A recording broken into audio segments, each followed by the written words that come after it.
Si vous avez des questions sur la méthodologie ou les participations, alors n'hésitez pas de partager tout cela à travers la boîte de questions-réponses sur votre écran. Et maintenant, nous avons Tuan Zeng. Donc, Tuan Zeng est candidat au doctorat au département de la santé, du comportement et de la société de la Johns Hopkins School of Public Health, donc santé publique. Elle a plus d'une décennie d'expérience dans la recherche et les interventions, facilitant le changement de comportement en matière de santé, augmentant l'accès au traitement, ainsi que l'évaluation et la promotion de la mise en œuvre des politiques et des lignes directrices en matière de santé, tant qu'au pays qu'à l'international. Elle est analyste dans l'équipe de développement du CAP COVID et du tableau de bord des comportements COVID. Tuo Yen, bienvenue. Nous sommes heureux de vous avoir. Merci. Merci beaucoup, Jenny. C'est un plaisir pour moi de vous donner une perspective d'un aperçu de ce tableau de bord. Le tableau de bord des comportements de COVID présente des données provenant de 115 pays. Actuellement, plus de 12 millions d'entrées de données du 20 mai au 31 août 2021. Les dernières données du 1er au 15 septembre seront mises à jour plus tard aujourd'hui. Suivant, s'il vous plaît. Il y a 15 sections sur le tableau de bord organisées en 4 domaines thématiques qui sont vaccins, comportement, connaissances et informations et tests. Je vais donner quelques exemples de ces différentes visualisations des données. Suivant, s'il vous plaît. La première section du tableau de bord décrit les niveaux d'acceptation du vaccin parmi les participants non vaccinés des différents groupes démographiques dans chaque pays. On a demandé aux participants qui ont indiqué qu'ils n'avaient reçu aucune dose de vaccin contre la COVID-19 s'ils choisiraient de se faire vacciner ou pas. Les bulles de ce graphique sont codées par couleur pour 4 options de réponse, avec un bleu foncé représentant ceux qui se feraient certainement vacciner, bleu clair pour ceux qui se feraient probablement vacciner, vert clair probablement pas et orange certainement pas. La taille de chaque bulle est proportionnelle au pourcentage de participants qui entrent dans cette catégorie de réponse. Lorsque vous survolez une bulle, une zone de texte apparaît pour fournir une description plus détaillée. Ici, je vous montre la ventilation par genre à titre d'exemple, alors que d'autres informations sur d'autres caractéristiques démographiques sont également disponibles sur le tableau de bord. Nous pouvons voir qu'en Argentine, du 16 au 31 août, les distributions des 4 catégories de réponses sont très similaires entre les hommes et les femmes.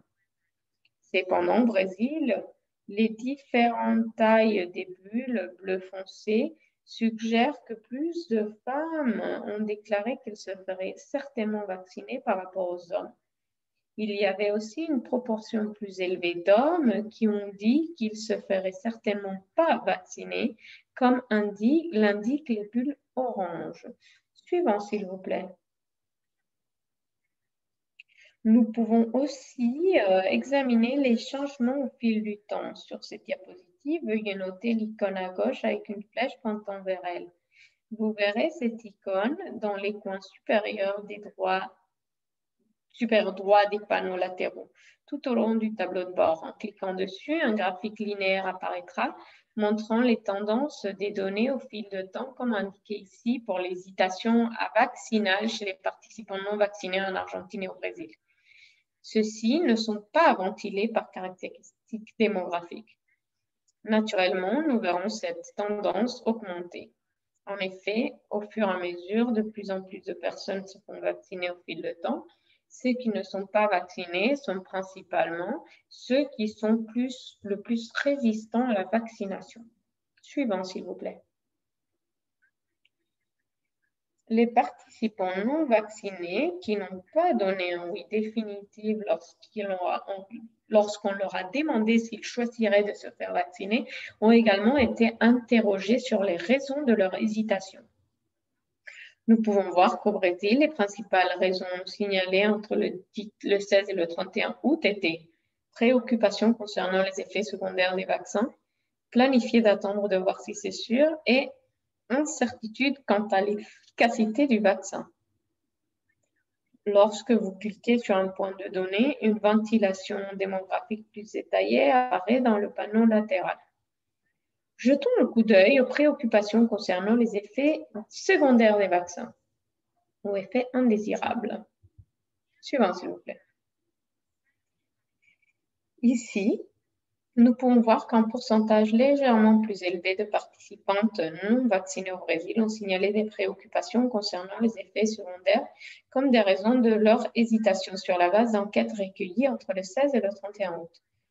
Il y avait également des taux légèrement plus élevés de préoccupations concernant les effets secondaires dans les groupes d'âge plus jeunes, chez les participants des villages, des villes ou des zones rurales, que ceux qui sont en train de vivre dans les villes. Bien qu'elles ne soient pas présentées ici, les données pour les participants ayant différents niveaux de scolarité sont également disponibles sur le tableau de bord. Suivant, s'il vous plaît. Sur cette diapositive se trouve un tableau araignée montrant les obstacles structurels à la vaccination rencontrés pour les participants non vaccinés qui voulaient se faire vacciner contre la COVID-19. C'est-à-dire ceux qui ont dit qu'ils se feraient certainement, probablement vaccinés, qui ont effectivement essayé mais n'avaient pas réussi. Ce graphique est appelé un graphique d'araignée parce qu'il ressemble à une toile d'araignée.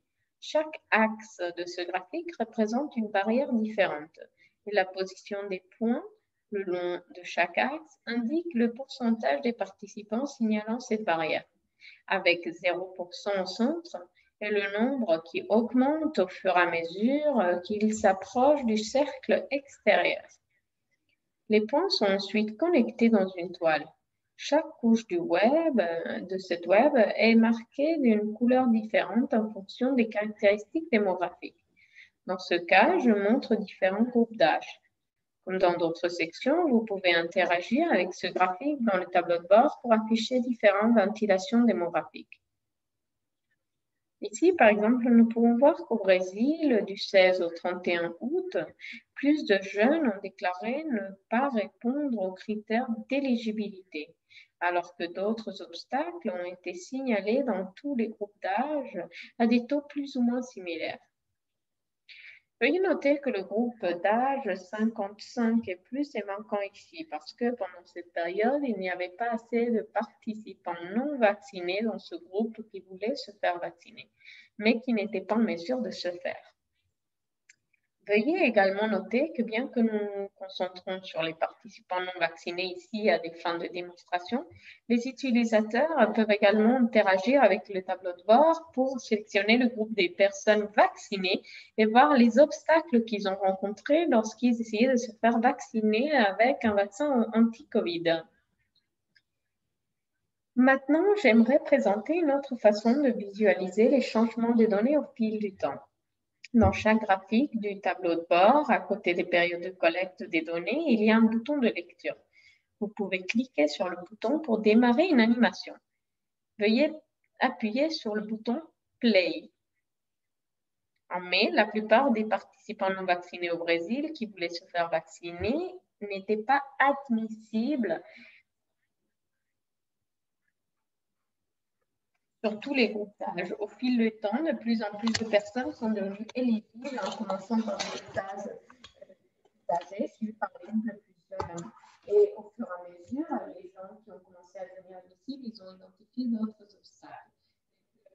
Le problème pour les handicapés, la difficulté de s'associer du travail ou de l'école. S'il vous plaît. Passons au comportement de prévention de Covid. Les participants ont demandé sur leur propre comportement de prévention de la Covid. De prévention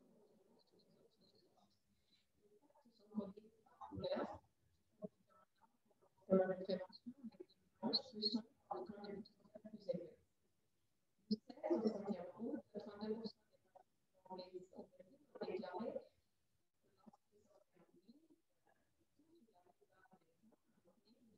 sans mettre les autres.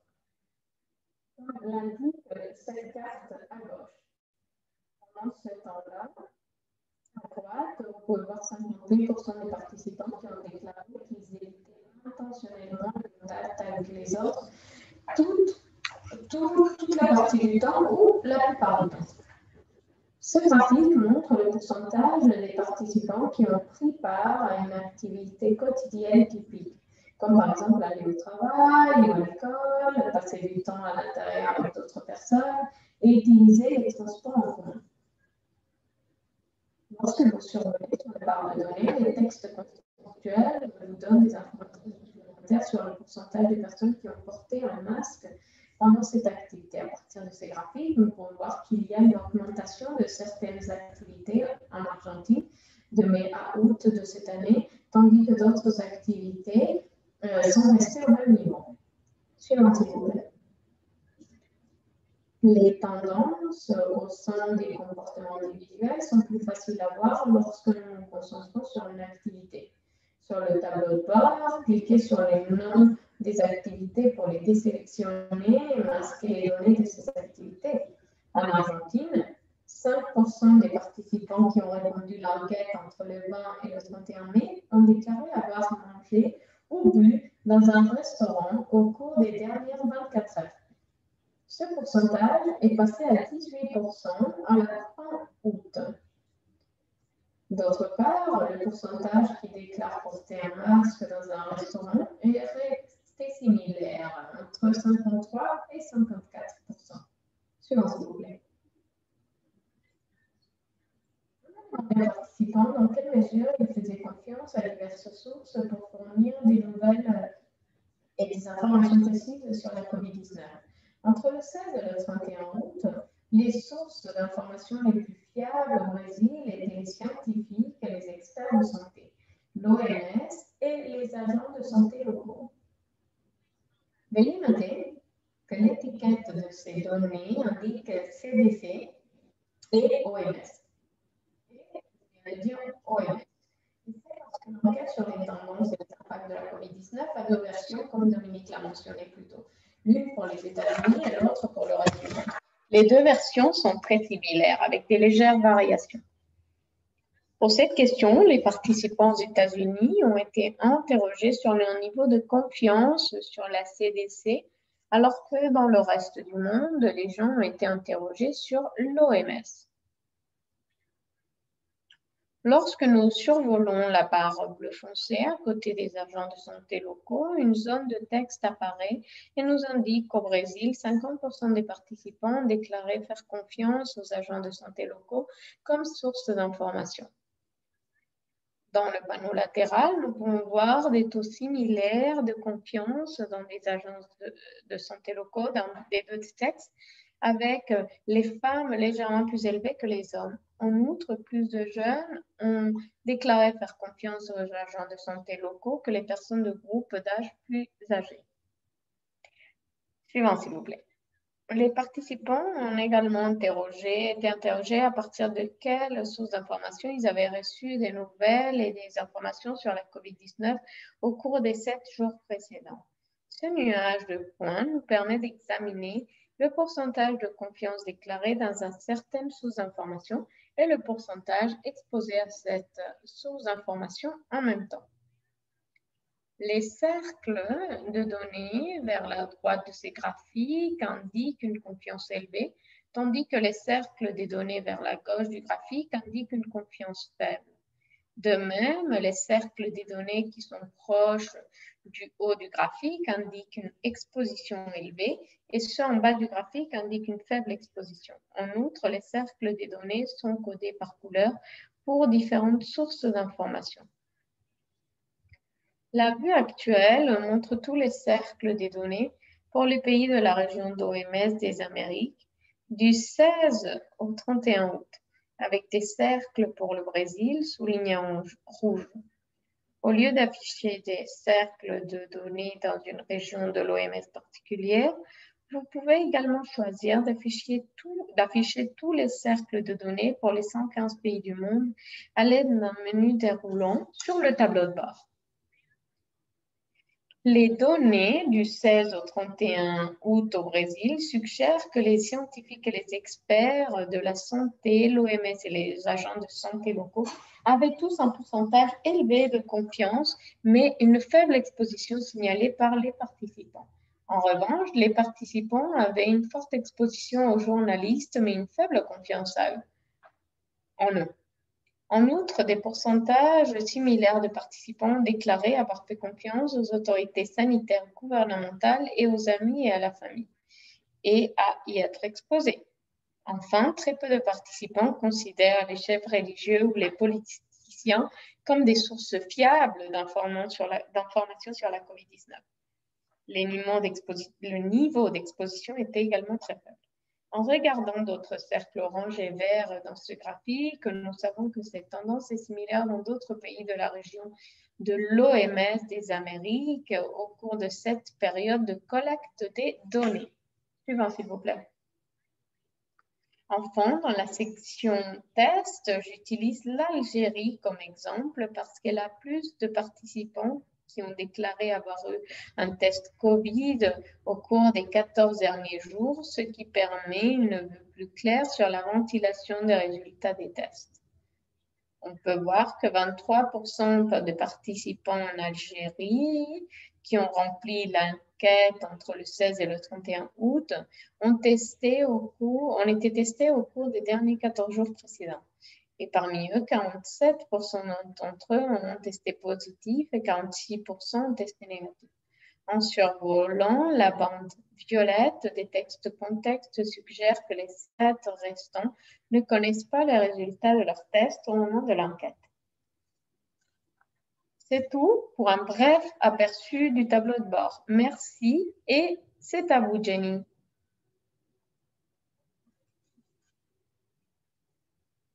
Merci beaucoup. C'est un plaisir de voir ce tableau de bord. Et maintenant, nous allons passer à notre dernier panéliste. S'il vous plaît, continuez de poser vos questions à travers de la boîte de Q&A, donc de questions-réponses. Et donc, suivant, c'est l'histoire du Doug Story. Le docteur Story est le chercheur principal de l'étude CAP-COVID. Il est un scientifique du comportement avec près de 40 ans de travail dans la communication et la santé et la communication sociale et des changements de comportement. Il a travaillé et vécu dans 36 pays sur un large éventail de questions sanitaires et environnementales, y compris le changement social et comportemental lié à la santé reproductive, à la planification familiale, la santé maternelle et infantile, la survie de l'enfant, à la nutrition, à la prévention du paludisme, à la prévention du VIH-Sida, au genre et à la gestion des ressources environnementales. Le Dr Story a fourni des informations comportementales au tableau de bord du CAP COVID. Merci beaucoup et Doug, bienvenue. Merci beaucoup, c'est un plaisir d'être avec vous ici aujourd'hui. Mon but aujourd'hui dans cette session, c'est de parler un tout petit peu sur comment on peut utiliser ces données dans le tableau de bord pour la planification stratégique. Donc, c'est un document et une ressource vraiment riche. Et donc, je ne peux pas vraiment faire une explication complète de comment utiliser le tout pour la planification stratégique de votre pays ou de vos besoins personnels. Mais je vous encourage à utiliser ce tableau de bord, l'explorer et prendre du temps pour voir toutes les pièces, tout ce qui est disponible. Et sachez aussi que les données sont disponibles de façon publique. Vous pouvez demander accès à ces données et vous pouvez faire l'analyse de ces données vous-même de façon différente qui ne sont peut-être pas spécifiées dans les visualisations.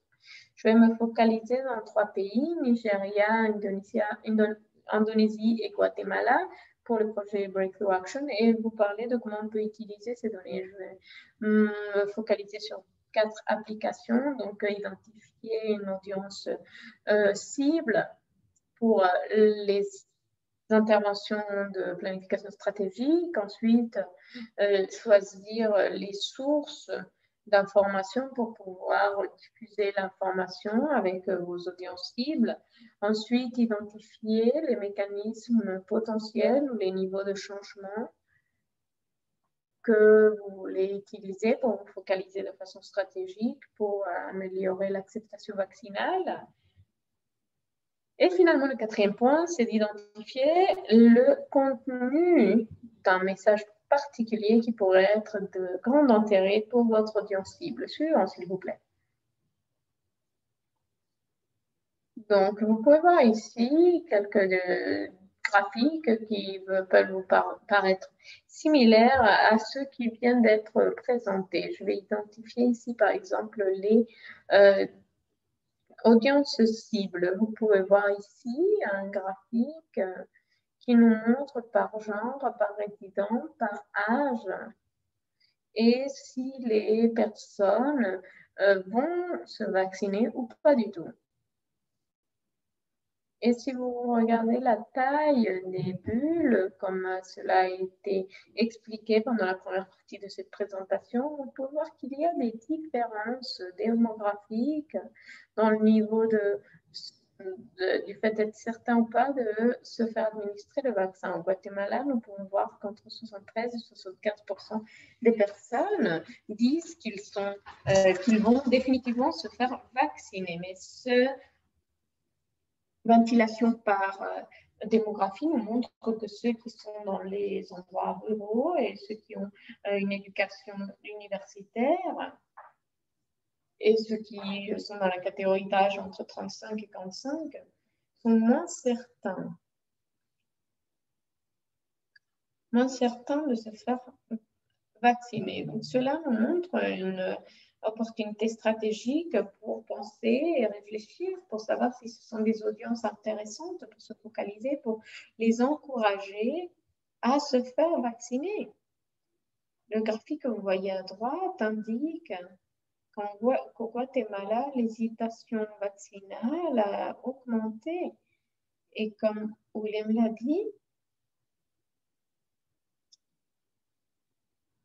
cela augmente parce que les personnes sont vaccinées et ceux qui restent, ceux qui ne veulent pas se faire vacciner. Et donc, cela montre qu'il y a encore de l'hésitation vaccinale et il faut savoir quelles sont les préoccupations qui doivent se faire vacciner et qui ont cette intention de se faire vacciner. Suivant, s'il vous plaît. Donc, pour contraster, vous pouvez voir ici les mêmes documents pour Nigeria et Indonésie. Cela va dépendre de la taille des bulles pour ces deux pays. Et nous pouvons voir qu'il y a moins d'écart démographique, que ce soit en Nigeria ou en Indonésie, sur ces catégories. Et aussi, nous pouvons voir que les niveaux d'hésitation sont un peu plus stables qu'au Guatemala. Vous pouvez voir ici sur les tendances. Donc, qu'est-ce que cela suggère? Ce qui suggère, c'est la possibilité d'avoir un public plus général, une communication, une campagne générale est possible en Indonésie et en Nigeria, où nous avons moins de différences démographiques entre âge, genre, résidence et éducation. Niveau d'éducation suivant, s'il vous plaît. Une deuxième application de cette visualisation de ce tableau de bord, ici vous pouvez voir les canaux d'intervention pour pouvoir atteindre les personnes avec cette information. Donc ici, je suis en train de voir au Nigeria et nous sommes en train de voir ce graphique avec les bulles et nous pouvons voir quelles sont les différentes sources d'information. Ici, les différents cercles montrent différentes sources d'information. Et les cercles qui sont soulignés ou soulignés en rouge sont pour Nigeria. Vous pouvez voir donc dans le tableau à droite les ressources qui ont les plus fiables sont la CDC, l'OMS, les scientifiques, les travailleurs de santé locaux et non les gouvernements et les politiques.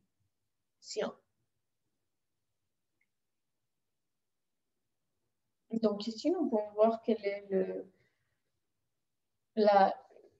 l'attente. Donc ici, nous pouvons voir par exemple la CDC et l'OMS, niveau important d'exposition, les scientifiques et les experts un peu moins, et les travailleurs de santé locaux un peu au milieu. Donc, on réfléchit de façon stratégique l'utilisation des canaux et des sources. Nous voulons sélectionner le canal qui atteint le plus de personnes et qui est le plus fiable. Donc, qui est le plus fiable et qui pourrait donc donner notre information. Mais parce que nous ne pouvons pas avoir le contrôle sur la CDC et l'OMS, alors nous avons plus de contrôle peut-être sur les scientifiques et les experts de santé. Peut-être qu'au Nigeria, un bon choix pour pouvoir donner notre message serait à travers des travailleurs de santé locaux ou peut-être le gouvernement local. Donc, si nous pensons que ce sont des sources importantes basées sur le niveau de confiance que les sources donnent, on va augmenter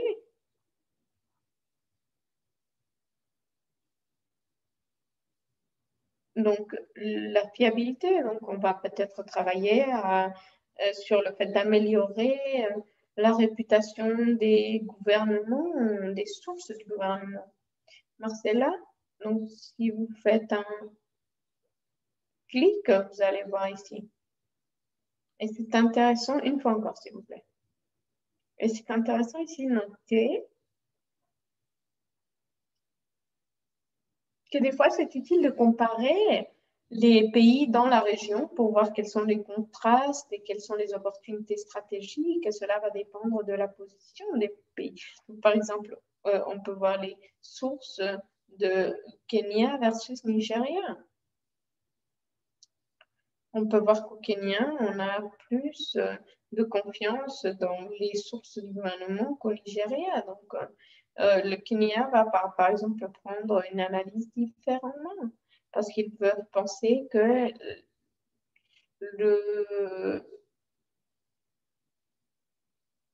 les sources du gouvernement peuvent être une bonne source pour diffuser l'information. Suivant, s'il vous plaît.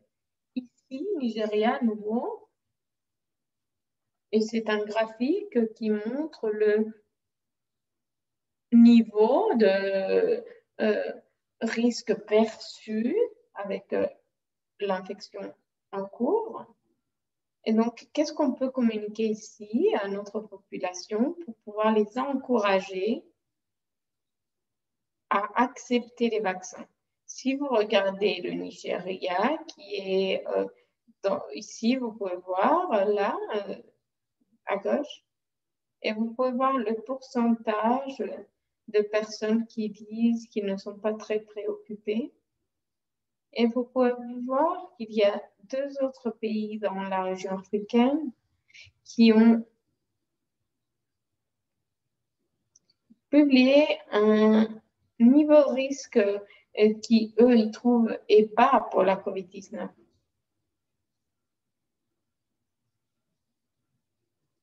Donc, les théories du comportement nous montrent que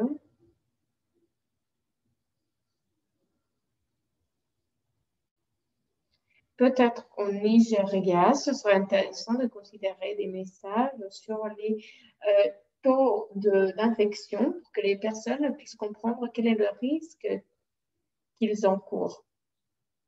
Donc, peut-être que c'est une bonne idée pour montrer, parce que la perception du risque est vraiment très bas. Et donc, s'ils savaient que le taux est quand même plus élevé, alors peut-être que la perception de risque serait un peu plus adéquate et donc ils accepteraient plus facilement les vaccins. Suivant, s'il vous plaît.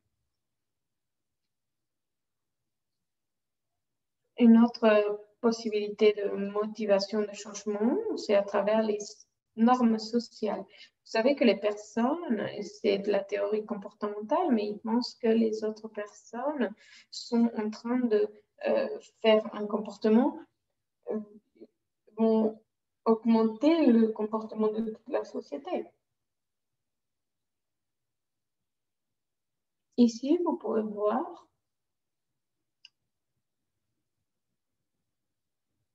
les tendances pour Guatemala, Indonésie et Nigeria. Et vous pouvez voir des tendances différentes sur la perception. La ligne violette, elle montre le pourcentage des personnes qui pensent que la majorité des autres personnes dans la communauté ont été vaccinées. Et vous pouvez voir que pour Guatemala et pour l'Indonésie, c'est note reste pareille. Et donc, cela nous montre que les chiffres ne sont pas pour le Nigeria. Aussi, nous pouvons voir d'autres comportements, comme par exemple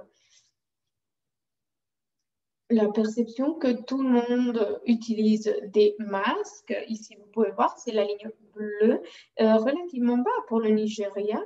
Et quand nous regardons le comportement réel d'utiliser des masques, c'est la ligne noire. Et c'est marrant de voir cet écart entre la perception et l'écart réel. Et c'est beaucoup plus élevé, par exemple, au Nigeria que dans les deux autres pays. Et cela montre donc qu'il y a un problème entre le comportement et la réalité.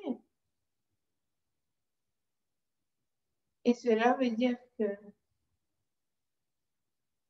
au Nigeria, par exemple, nous pouvons encore encourager aux personnes à utiliser un masque parce que c'est déjà une grande majorité, un comportement de la majorité, donc on veut le renforcer, mais nous voulons aussi refermer l'écart entre la perception et la réelle. Donc, si les personnes se rendent compte que le comportement d'utiliser des masques est plus important que ce qu'ils pensaient, alors ils vont être motivés pour pouvoir réutiliser le masque encore plus souvent. Suivant, s'il vous plaît. Ici, vous pouvez voir un exemple. Ici, vous pouvez voir d'autres mécanismes de changement qui sont liés à des barrières structurelles et des perceptions des menaces. Et ces deux graphiques, vous pouvez voir les différences entre les âges, entre les catégories d'âge différentes. Et cela montre que si vous voyez les points jaunes, les jeunes indonésiens vont être plus préoccupés par les limites de voyage. Et de l'autre côté, vous pouvez voir des points violets et rouges. Et donc, ils peuvent montrer que c'est les individus un peu plus âgés, ils ont des difficultés sur le fait d'accéder au vaccin. En Indonésie, il y a une priorité pour donner la priorité aux individus plus jeunes.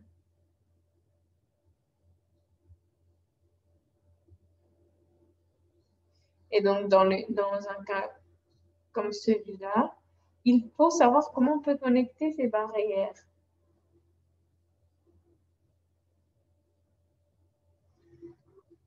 Et donc ici, nous pouvons voir quelles sont les différentes options.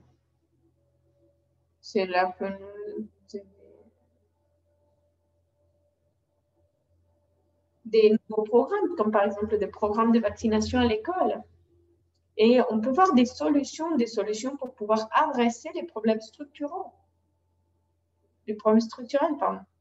Et donc, il y a des différences intéressantes entre les niveaux d'études. Et nous pouvons voir qu'un niveau moyen d'éducation, vous pouvez voir les points verts, montre plus de difficultés avec l'éligibilité et le fait de pouvoir faire des rendez-vous pour un vaccin. Alors que ceux qui ont des niveaux d'éducation plus élevés, alors c'est les oranges, ils montrent qu'ils ont plus de difficultés pour, par exemple, avoir du temps du travail, des sites internet, des problèmes d'iPhone, des problèmes d'accès à Internet. Et donc, ici, par exemple, nous voyons quelles sont les opportunités stratégiques pour Guatemala et elles sont différentes que l'Indonésie. Nous allons, par exemple, changer quelques barrières d'éligibilité pour qu'on puisse accepter tout le monde. Et donc, on va essayer d'améliorer, par exemple, l'accès au téléphone mobile pour que ce soit beaucoup plus disponible et que ça s'aligne avec toutes les informations. Suivant, s'il vous plaît. Et donc, finalement, je voulais vous parler de quelques visualisations que Dorian n'a pas décrites.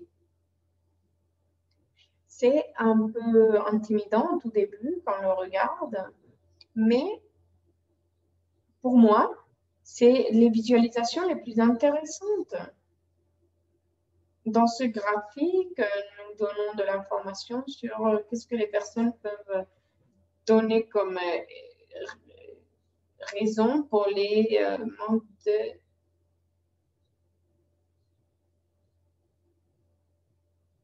des différences. Donc ici, vous pouvez voir des cercles plus petits.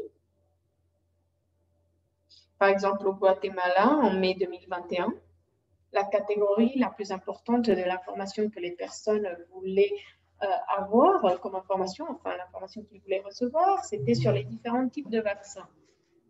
Ensuite, c'était sur les variantes de la COVID-19 et ensuite les problèmes de santé mentale pour cette distanciation sociale qui sont associées à la COVID-19. Si nous regardons les données d'août, cet intérêt sur ces informations a changé un peu. Et donc, le traitement de la COVID-19 continue d'être un point et un intérêt majeur pour les personnes du Guatemala. Vous pouvez voir que l'information sur les variantes de la COVID-19 a augmenté en importance et aussi sur la santé mentale, donc les informations sur la santé mentale. Donc, c'est intéressant pour faire un suivi de comment on va faire suivre ces informations ou en changer au fil du temps. Et c'est intéressant pour savoir quel est le contenu que nous allons fournir. Donc, nous pouvons, par exemple, augmenter l'approche de l'information sur, par exemple, les nouvelles variantes, donc l'importance sur la santé mentale. Et nous allons donner aussi des mises à jour sur les traitements des symptômes de la COVID de façon effective. Et donc, une diapositive encore. Donc, en comparaison, nous pouvons voir des différents thèmes des personnes de l'Indonésie. Et ici, par exemple, nous pouvons voir les données d'août. Et nous pouvons voir que si on compare avec le Guatemala, l'information que les personnes veulent avoir le plus, c'est l'impact économique et les problèmes des emplois. Ce sont des documents, des thèmes qui n'étaient pas si importants au Guatemala et qui sont un intérêt plus important en Indonésie. Et c'est aussi de comment on peut maintenir nos relations sociales pendant ces quarantaines et la rupture que la COVID-19 a causée. Et donc, ce sont des pistes pour une direction stratégique. Par exemple, en Indonésie, on peut augmenter les informations sur quelles sont les réponses du gouvernement par rapport aux programmes qu'ils ont ou quels sont les programmes que le gouvernement a créés. Et on peut créer des messages pour leur donner des options de comment garder le contact avec la famille ou les amis et comment on peut maintenir notre lien social en temps de Covid. J'espère que cela est utile et j'espère que cela va vous aider à réfléchir de façon stratégique à comment utiliser ces données. Je veux juste souligner que ce tableau de bord ne peut pas répondre, bien sûr, toutes les questions que vous pouvez vous poser. Il y a des questions qui ne seront pas répondues, mais cela peut nous aider à faire des recherches et voir des directions stratégiques différentes. Il faudrait aussi réfléchir à d'autres sources de données qui sont disponibles pour nous dans le pays, dans la liste des données du pays, qui vont nous permettre d'élaborer sur ces données, peut-être de réduire les écarts et en tenir compte avec ce que ce tableau de bord peut vous fournir. Merci beaucoup de votre temps et je suis à votre disposition si vous avez des questions. Merci. Merci beaucoup, Doug. J'adore comment vous avez mis toutes ces données, vous leur avez donné de la vie. Nous avons compris comment utiliser ces données en termes de communication ou d'autres. Merci beaucoup. Et donc maintenant, nous allons commencer notre session des questions-réponses. Donc, s'il vous plaît, continuez d'envoyer vos questions. Mais je veux commencer avec Dominique. Dominique, nous allons commencer avec vous. il y a quelques questions sur est-ce que les données qualitatives sont meilleures pour les études comportementales ou sont les données qualitatives ici? Donc ici, c'est un sondage très grand, comme vous le savez, et il n'y a pas une opportunité pour avoir des données qualitatives. Et comme on l'a mentionné, ces données doivent être utilisées en utilisant d'autres données qui ont été recueillies de façon locale et donc voir le contexte et donc l'adapter à la communauté intéressée. Malheureusement, ce projet n'a pas des données qualitatives approfondies, mais ça arrivera. On comprend et on espère que ces tableaux de bord et toutes ces données vont vous donner ce premier pas pour définir les objectifs pour les recherches d'investigation, donc pour pouvoir créer votre plan stratégique. Donc, on espère que cela va vous aider à avancer dans le processus et que vous allez pouvoir avoir des données du tableau de bord. Et donc, vous allez pouvoir le construire et valider quelques-unes de votre théorie et de vos approches sur le terrain. Merci beaucoup. Et donc, pour continuer, il y avait beaucoup de questions sur la méthodologie, sur l'accès aux données. Est-ce qu'il y a une page de questions-réponses dans lesquelles on peut envoyer nos participants? Oui, il y a une page de questions-réponses sur le site Internet. Donc, vous pouvez aller dans les questions-réponses et vous allez avoir plus d'informations sur la méthodologie, le processus. Et vous allez aussi l'avoir dans la section des méthodes. Donc, il va vous donner plus d'informations sur comment nous avons filtré les données pas à pas. Et comme ça, vous allez pouvoir comprendre mieux comment on a présenté le tout dans le tableau de bord. Nous voulons être transparents et s'il y a des questions, nous sommes heureux de répondre à ces questions. Et même dans la section des questions-réponses, il y a des retours, il y a d'autres points importants dans le tableau de bord. Merci beaucoup. Une question encore, Dominique, pour vous. Il y a beaucoup d'intérêt pour ces PDF sous-nationaux et vous savez quand est-ce qu'ils pensent qu'ils seront disponibles et quand est-ce que les personnes pourront s'enregistrer pour des alertes ou de l'information supplémentaire. Bon, oui, d'abord, allez en bas du tableau de bord, vous allez avoir une case pour mettre votre email et là, on va vous envoyer les mises à jour périodiques, on va vous envoyer d'autres ressources qui peuvent être de votre intérêt. Les PDF, et nous avons eu des conversations tous les jours, les PDF, on espère, on pourra les avoir vers la fin du mois pour pouvoir vous les envoyer.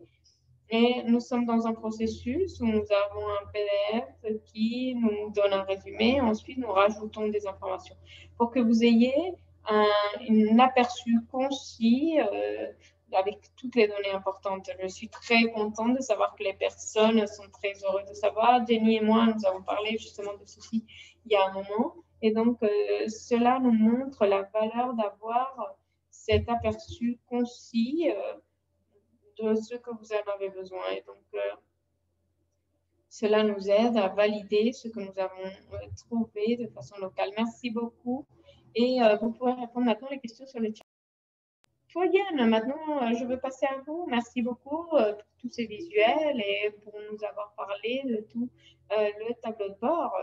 Et je veux savoir, y a-t-il des interprétations ou de l'aide pour l'interprétation? Il y a beaucoup de visuels. Y a-t-il d'autres outils que nous pouvons utiliser et que les participants peuvent utiliser pour vraiment un soutien de leur interprétation? Merci beaucoup, Jenny. C'est une excellente question. Donc, dans le tableau de bord, vous pouvez voir sous chaque section, il y a une introduction, donc une présentation de ce secteur. Et ensuite, dans le même ligne de texte, dans le même endroit où se trouve le titre, il y a un endroit où il y a donc un icône. Et si vous cliquez cette icône, vous pouvez avoir plus d'informations, plus de descriptions sur ce graphique, comment interagir avec ce graphique et plus d'informations Donc, information additionnelle. Et donc, c'est important et c'est dans le tableau de bord. Merci beaucoup. Et j'imagine que c'est aussi dans les pages de questions-réponses. On espère que tous les membres et tous nos participants vont pouvoir accéder au DOG. Et donc, maintenant, vous pouvez nous souligner de comment ce document peut être un soutien des données que vous avez dans vos pays, en fait. Comment on peut utiliser ces données en soutien pour une réponse locale? Merci. Donc, nous avons reconnu que ces données ont des limites. Ce sont des personnes qui ont accès à des réseaux sociaux et donc cela n'inclut pas tout le monde dans la population de tout le pays. Nous avons pris ces données, nous avons fait des analyses pour les faire un peu plus représentatives du profil national, mais bien sûr, il y a des écarts.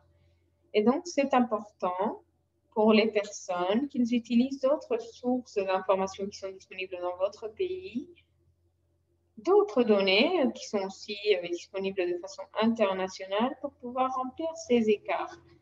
Donc, par exemple, des données de surveillance. La plupart des pays ont ces données de façon publique pour vous donner plus d'informations sur les utilisations de services, sur la population qui est servie par différents centres de santé, différentes sources de santé, comme par exemple la vaccination. Là, les pays ont aussi des informations sur d'autres sondages qui sont faits au niveau national. Et ils ont été faits de façon périodique ou avec beaucoup plus d'espace que les données que nous avons ici, mais ils ont plus de détails sur les dynamiques des comportements qui sont intéressants et donc ils peuvent nous donner plus d'informations sur des groupes, sous-groupes qui n'ont pas pu être identifiés de façon spécifique dans nos données parce que nous avons des limites, bien sûr, avec notre instrument. Et donc, voilà. Et donc, on vous encourage fortement à utiliser ces données pour avoir des indications d'où vous pouvez aller avec plus d'analyse. Et pour ceux qui veulent des orientations, donc ce sont des recherches supplémentaires que vous pouvez faire, par exemple sur l'acceptation vaccinale. Et nous ne pouvons pas détailler le tout dans ce sondage, même si nous avons beaucoup un grand échantillon, mais il y a des questions qui ne sont pas répondues et donc je vous encourage à réfléchir à d'autres ressources qui peuvent être utilisées avec ces données. Et si vous me donnez encore une minute, une des questions qui a été donnée dans la question-réponse de Shannon, qui dit comment vous allez répondre à des commentaires, comment vous identifiez des groupes. Et donc, c'est un thème très intéressant pour faire plus de recherches dans vos contextes spécifiques. Par exemple, le docteur Choli Hakia,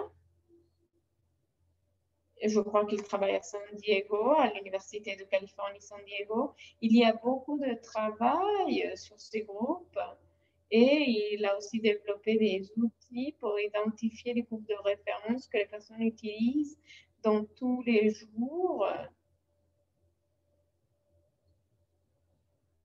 Et ce sont des sources